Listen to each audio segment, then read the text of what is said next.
박수를 치면서 주의 행하심을 선포하십시다. 보라색 일을 행하시니 이제 곧 나타내리라.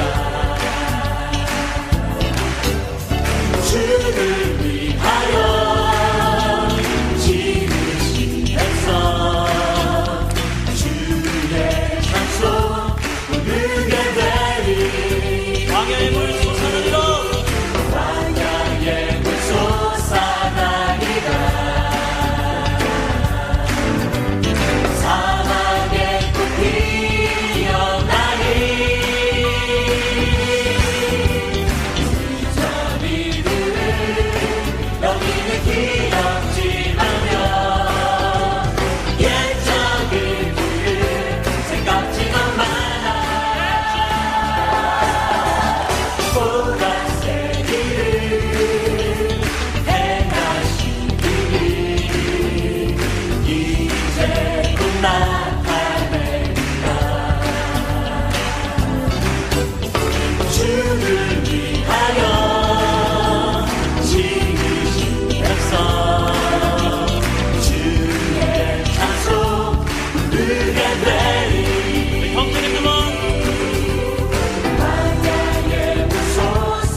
사라질 때 주의 일을 보겠네.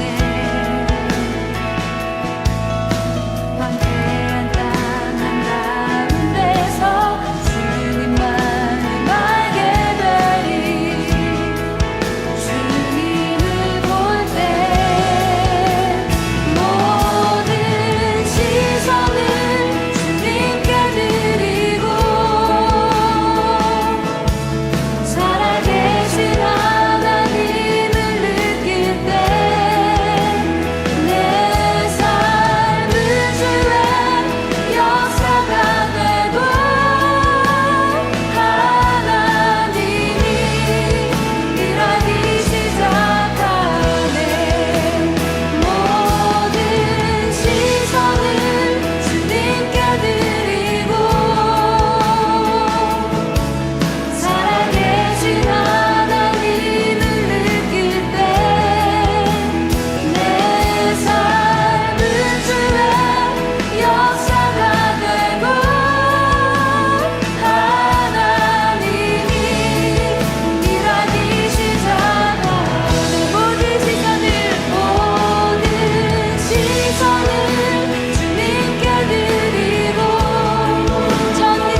저희를 사랑하시는 하나님께 기도드립니다.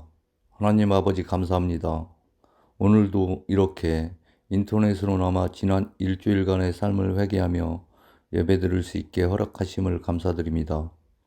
하나님 아버지, 감사함으로 하루하루를 살게 하옵소서. 매 순간 기쁨으로 기도하게 하옵소서. 온 지구촌이 코로나19라는 질병 속에서 많은 변화의 삶을 사는 지금 일터의 변화로, 건강의 변화로, 영과 육이 고통 속에 있는 많은 어린 양들이 있습니다. 이들에게 사랑으로 동행하여 주옵소서. 하나님은 저희를 사랑하십니다. 코로나 질병은 정점을 지나 치유되고 있으며 이겨낼 치료제가 나올 줄 믿습니다. 코로나는 능히 이겨낼 줄 믿습니다. 치유의 하나님, 사랑의 하나님께서 함께 하실 줄 믿습니다. 속히 이루어 주옵소서. 코로나는 치유되어 가고 있지만 여전히 많은 어려움이 있습니다. 부족한 것에 대한 불평과 가진 것에 대한 부족함으로, 서로에 대한 반목으로, 미래에 대한 불확실성으로 스스로를 옥죄어 힘들게 하는 것들이 있습니다. 이러한 어려움이 고통이 아니라 삶의 기쁨임을 알게 하소서. 주님만 믿고 따르며 기쁨의 나날로 채워지게 하소서. 세상의 모든 것을 주관하시는 하나님 아버지, 모든 것이 하나님의 뜻이요 하나님의 인도하심에 있는 줄 믿습니다. 저희들을 지켜주시옵고 믿음으로 따르게 하옵소서. 코로나19로 인한 어려움 속에서도 함께 꿈꾸는 교회 안에서 서로 의지하고 서로 위로하며 하나님께 영광 돌릴 수 있는 저희들 되게 하옵소서. 특히 함께 꿈꾸는 교회를 위해 힘쓰는 한 영혼을 이끌어 주시고 위로해 주시고 지치지 않도록 주님께서 알아보시고 성령 충만케 하옵소서. 오늘도 가정에서 예배드리고 있습니다. 빠른 시일에 사랑하는 성도님들과 함께 예배드리고 교제하며 사랑을 나누고 또 전할 수 있기를 원합니다. 사랑의 하나님, 저희의 기도를 들어주시고 능히 이루어 주실 줄 믿습니다. 오늘 예배의 모든 것은 오로지 주님께서 영광 받으시옵고 함께 예배드린 모든 성도가 성령 충만되는 시간이 되도록 하옵소서. 이 모든 말씀을 우리 주 예수 이름으로 기도드립니다. 아멘.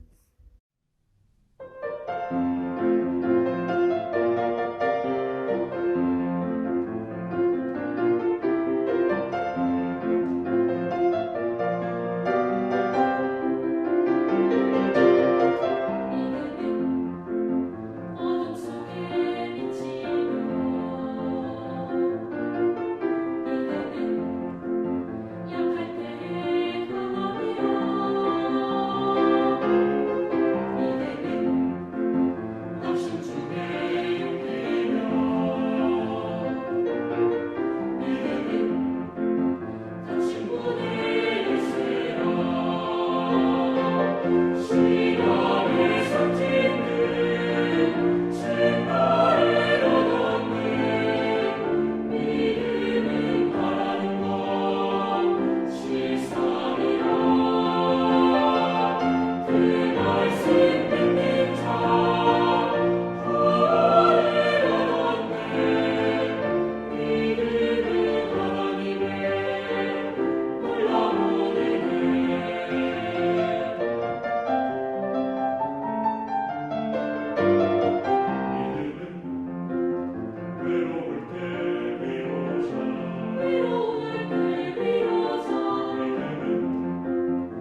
오늘 우리에게 주시는 하나님의 말씀은 야고보서 2장 14절부터 16절까지 말씀입니다. 내 형제들아, 만일 사람이 믿음이 있노라 하고 행함이 없으면 무슨 유익이 있으리요? 그 믿음이 능히 자기를 구원하겠느냐? 만일 형제나 자매가 헐벗고 일용할 양식이 없는데 너희 중에 누구든지 그에게 이르되 평안히 가라, 덥게 하라, 배부르게 하라 하며 그 몸에 쓸 것을 주지 아니하면 무슨 유익이 있으리요? 경주시 교동에 가면 최부잣집이 있습니다. 최부잣집은 12대를 걸쳐 300년 동안 만석권을 유지했고 10명의 진사를 배출한 저명한 집안으로 유명합니다. 또한 최부잣집은 국내에서 보기 드문 노블레스 오블리제를 실천한 명문 가문입니다. 즉 높은 신분에 따르는 도덕상의 의무를 실천하여 존경받는 집안입니다. 최부잣집에는 가문의 명성과 함께 전해지는 유훈과 유견이 있습니다. 그러면 유훈이 무엇인지 살펴보겠습니다. 첫 번째, 과거를 보되 진사 이상은 하지 마라. 두 번째, 재산은 만석 이상 지니지 마라. 세 번째, 과객을 후하게 접대하라. 네 번째, 흉년기에는 땅을 사지 마라. 다섯 번째, 며느리들이 시집 온 후 3년 동안 무명옷을 입혀라. 여섯 번째, 사방 백리 안에 굶어 죽는 사람이 없게 하라. 특히 육군의 여섯 번째 말은 저에게 깊은 감동을 줍니다. 사방 백리 안에 굶어 죽는 사람이 없게 하라. 보통 사람들이 하루에 100리를 걸어간다면 동서남북으로 이틀을 걸어갈 수 있는 거리 안에 굶어 죽는 사람이 있으면 가문의 수치로 여기라고 말하는 것입니다. 그래서 최부잣집은 항상 곡식 창고를 열어 가난한 사람들을 돕도록 했다는 것입니다. 저는 이 글을 읽으면서 정말 경주 최씨 가문은 부자가 될 자격이 있다고 생각했습니다. 저는 최부잣집의 삶의 모습을 보면서 참으로 깊은 감동을 받았습니다. 그러나 한편으로는 참으로 씁쓸한 마음을 금할 수가 없습니다. 왜냐하면 우리는 창조주 하나님을 아버지로 모시고 있으면서도 우리의 삶의 모습은 최부잣집의 삶의 모습을 넘어서지 못하고 있기 때문입니다. 오늘 야고보는 2장 17절에서 행함이 없는 믿음은 죽은 믿음이라고 말하고 있습니다. 그러면 왜 행함이 없는 믿음이 왜 죽은 믿음인지를 살펴보고자 합니다. 먼저 14절을 보시면 내 형제들아, 만일 사람이 믿음이 있노라 하고 행함이 없으면 무슨 유익이 있으리요? 그 믿음이 능히 자기를 구원하겠느냐? 이렇게 말하고 있습니다. 행함이 없는 믿음이 죽은 믿음이 되는 첫 번째 이유가 유익이 없기 때문입니다. 두 번째 15절과 16절에 보시면 만일 형제나 자매가 헐벗고 일용할 양식이 없는데 너희 중에 누구든지 그에게 이르되 평안히 가라, 덥게 하라, 배부르게 하라 하며 그 몸에 쓸 것을 주지 아니하면 무슨 유익이 있으리요? 두 번째는 말만 앞세우는 믿음도 죽은 믿음이라고 말하고 있습니다. 행동하지 않고 말로만 사랑을 외치면 아무것도 아닌 것입니다. 세 번째 18절에 보시면 어떤 사람은 말하기를 너는 믿음이 있고 나는 행함이 있으니 행함이 없는 내 믿음을 내게 보이라. 나는 행함으로 내 믿음을 내게 보이리라 하리라. 우리의 믿음은 세상 사람에게도 그리고 마귀에게도 그리고 하나님께도 우리의 믿음을 증명해야 하는 것입니다. 나중에 우리가 예수님 앞에 섰을 때 예수님께서 너는 무엇을 해놓고 왔느냐 물으시면 여러분은 어떤 대답을 하시겠습니까? 만약 우리의 믿음을 증명하지 못한다면 그것은 잘못된 믿음을 가지고 있는 것입니다. 사랑하는 여러분, 이 세상에서 제일 불쌍한 사람이 누구일까요? 저는 세상에서 제일 불쌍한 사람이 예수님을 믿는다고 하면서 천국에 가지 못하는 사람이 제일 미련한 자요 불쌍한 자라고 생각합니다. 하나님께서는 우리에게 미련하고 불쌍한 사람이 되지 말고 반석 위에 집을 지은 지혜로운 사람이 되라고 말씀하고 계십니다. 마태복음 7장 17절에서 27절의 말씀을 보면 좋은 나무마다 아름다운 열매를 맺고 못된 나무가 나쁜 열매를 맺는다고 말씀하고 있습니다. 그리고 좋은 나무인지 나쁜 나무인지 구별하는 그 기준이 열매라고 말하고 있습니다. 그리고 이어서 21절과 23절에 보시면 정말 무서운 말씀이 나옵니다. 21절의 말씀이 나더러 주여 주여 하는 자마다 다 천국에 들어갈 것이 아니요 다만 하늘에 계신 내 아버지의 뜻대로 행하는 자라야 들어가리라. 그날에 많은 사람이 나더러 이르되 주여 주여 우리가 주의 이름으로 선지자 노릇을 하며 주의 이름으로 귀신을 쫓아내며 주의 이름으로 많은 권능을 행하지 아니하였나이까 하리니 그때 내가 그들에게 밝히 말하되 내가 너희를 도무지 알지 못하니 불법을 행하는 자들아 내게서 떠나가라 하리라. 참으로 무서운 말씀입니다. 그래서 야고보는 참된 믿음은 그 말씀을 행함으로 증명된다고 말하고 있는 것입니다. 말로만 나는 주님을 사랑합니다. 예수님은 나의 주인이십니다. 라고 말하는 믿음은 가짜라고 말하고 있는 것입니다. 그런데 놀랍게도 사도 바울도 이러한 경험을 하였습니다. 바울이 하나님을 믿고 있다고 생각하고 있었는데 나중에 알고 보니 의식만 있고 몸은 죽어 있었다고 솔직하게 고백한 말씀 구절이 있습니다. 로마서 7장 23절과 24절의 말씀을 보시면 내 지체 속에서 한 다른 법이 내 마음의 법과 싸워 내 지체 속에 있는 죄의 법으로 나를 사로잡는 것을 보는도다. 오라 나는 공고한 사람이로다. 이 사망의 몸에서 누가 나를 건져내랴.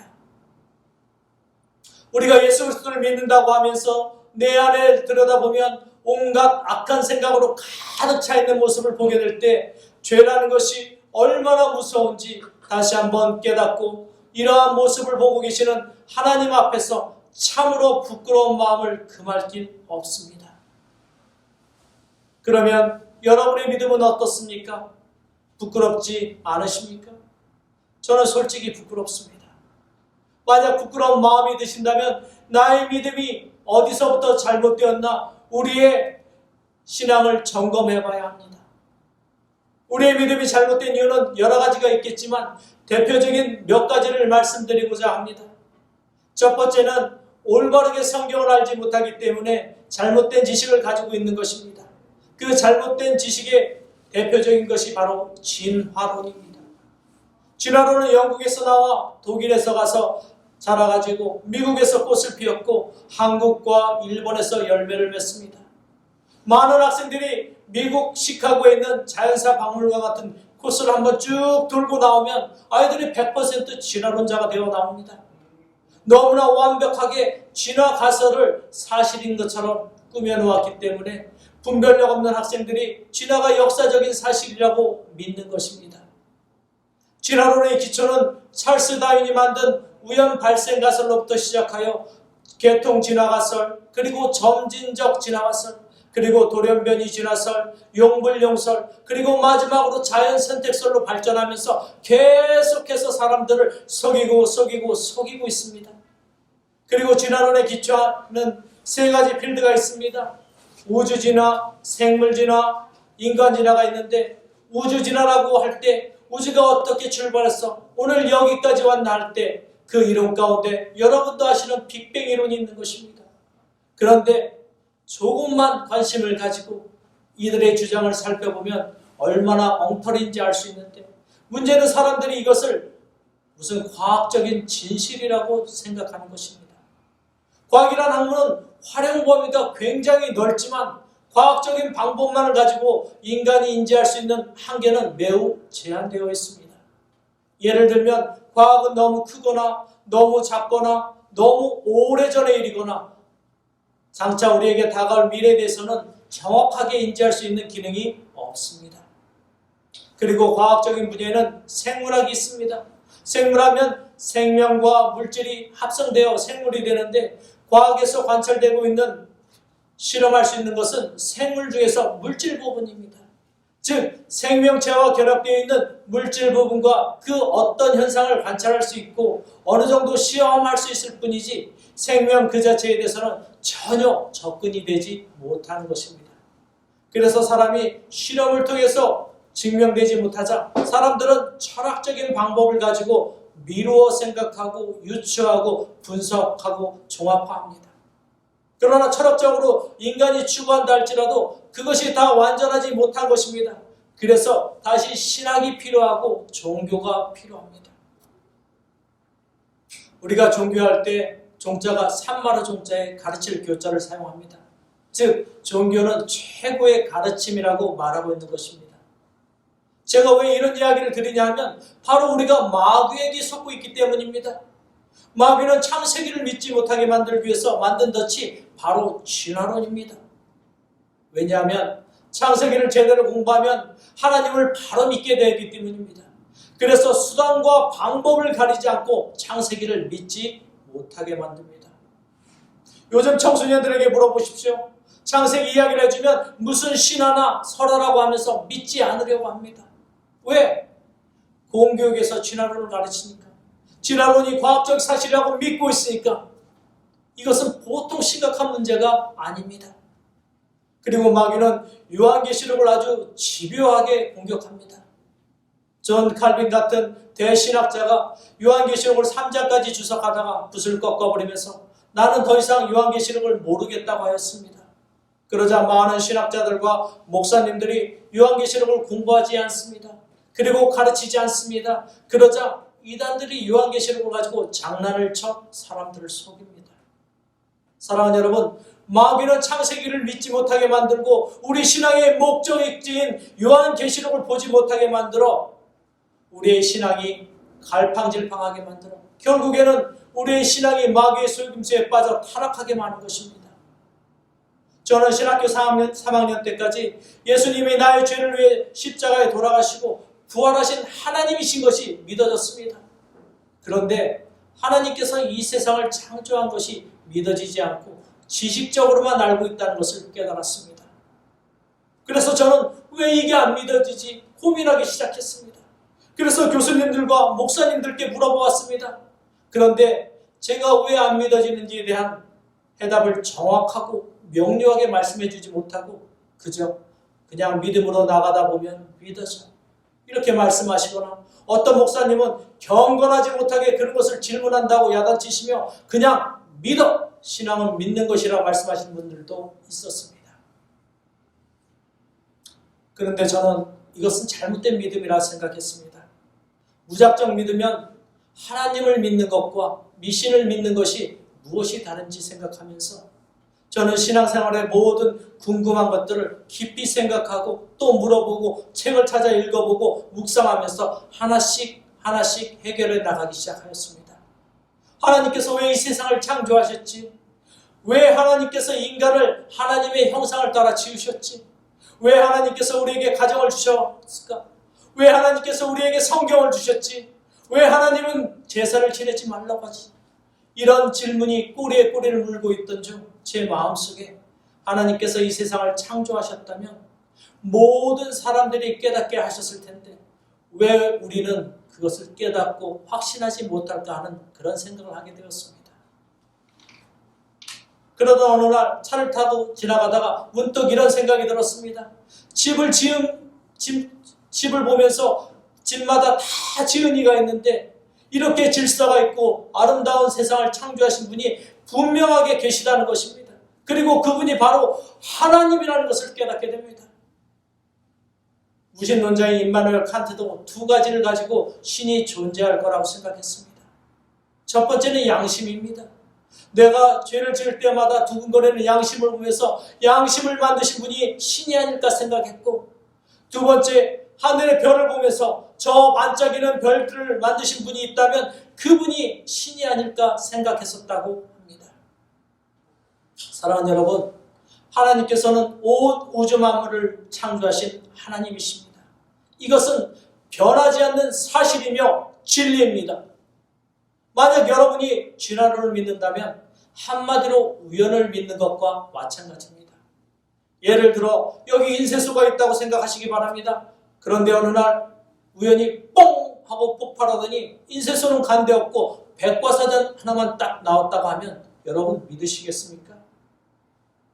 저는 그래서 우연이라는 것을 믿지 않습니다. 제 인생 사전에는 우연이라는 단어가 없습니다.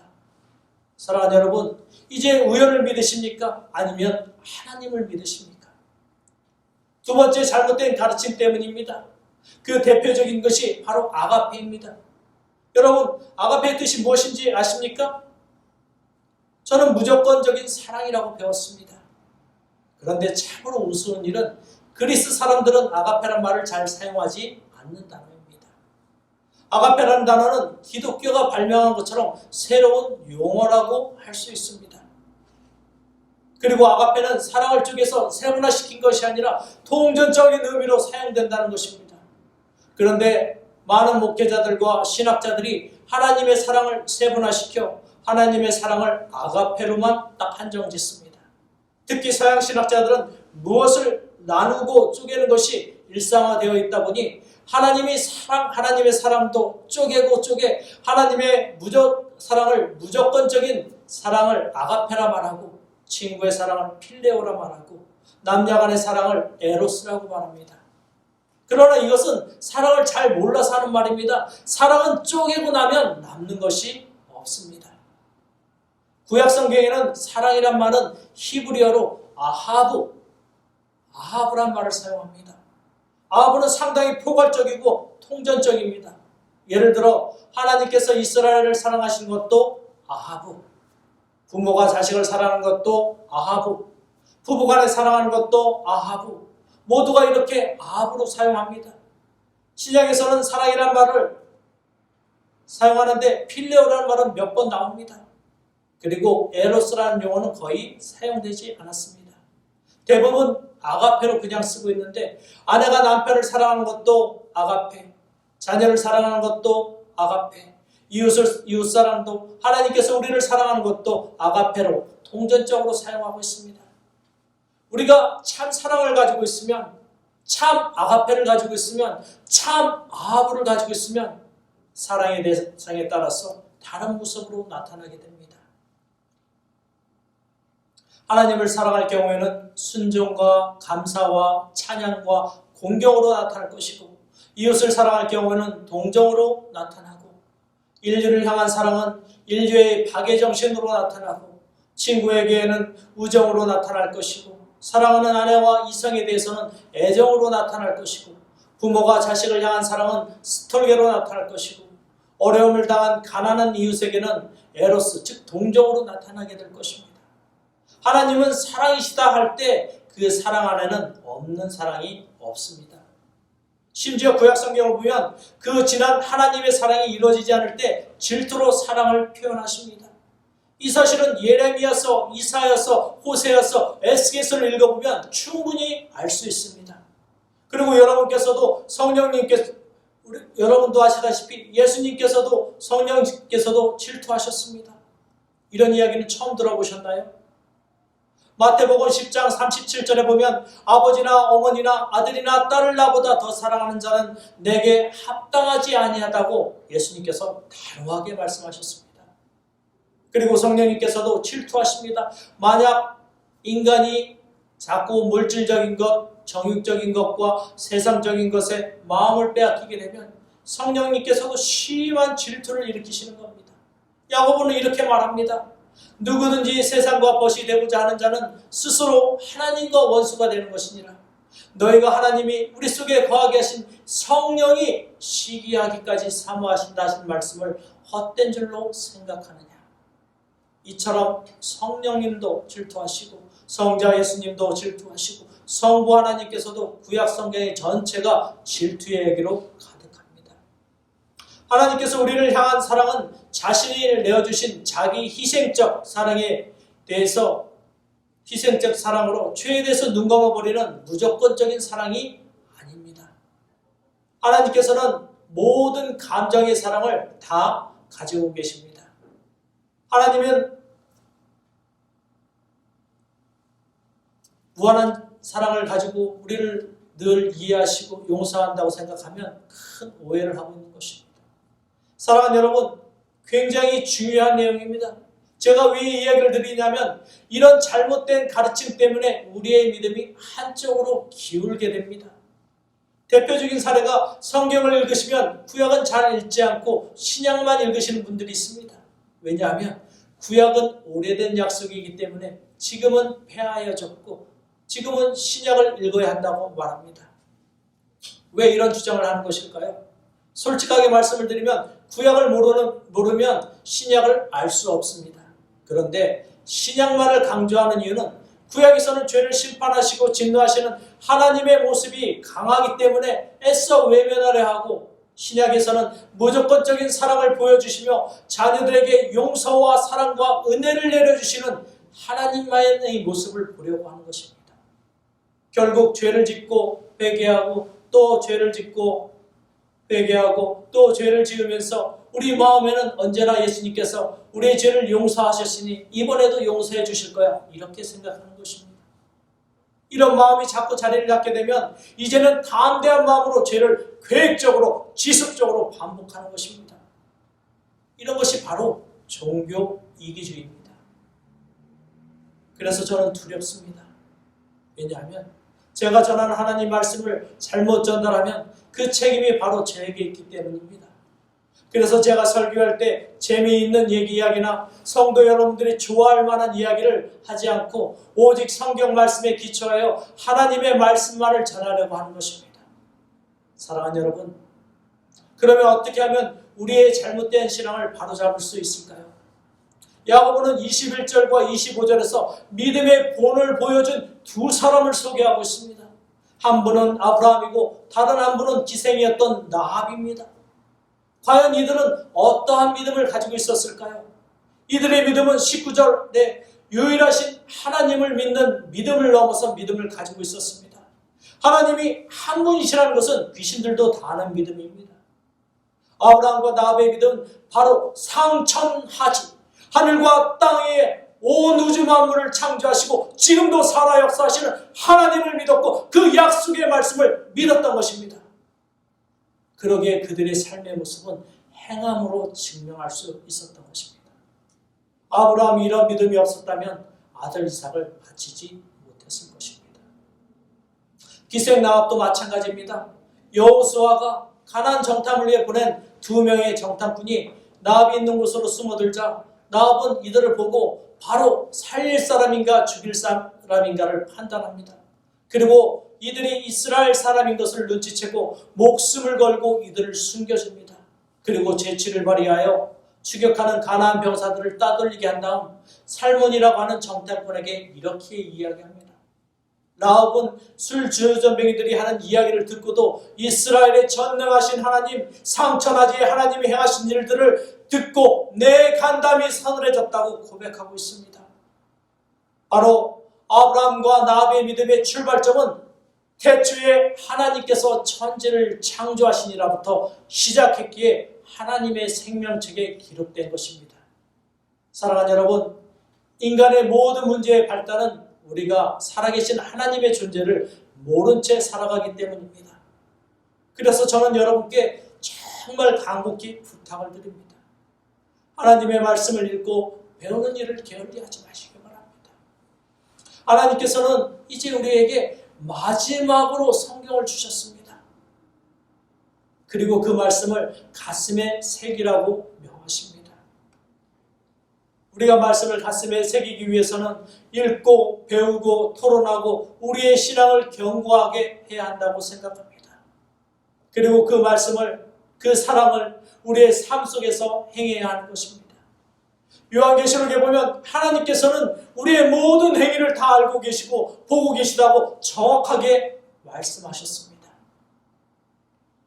이제 우리가 하나님의 은혜를 입은 자들로서 우리의 믿음을 증명해야 하는 것입니다. 기도하시겠습니다. 하나님 고맙습니다.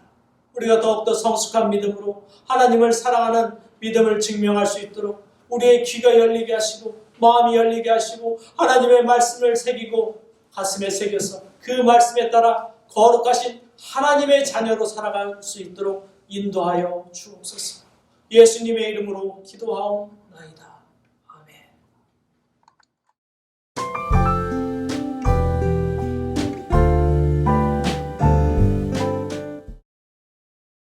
2020년 4월 넷째 주 함께 꿈꾸는 교회 소식입니다.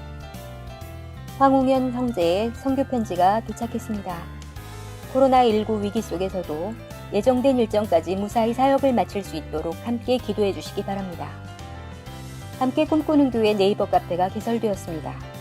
모두 가입하셔서 아름다운 공동체의 삶을 함께 나눠주시기 바랍니다.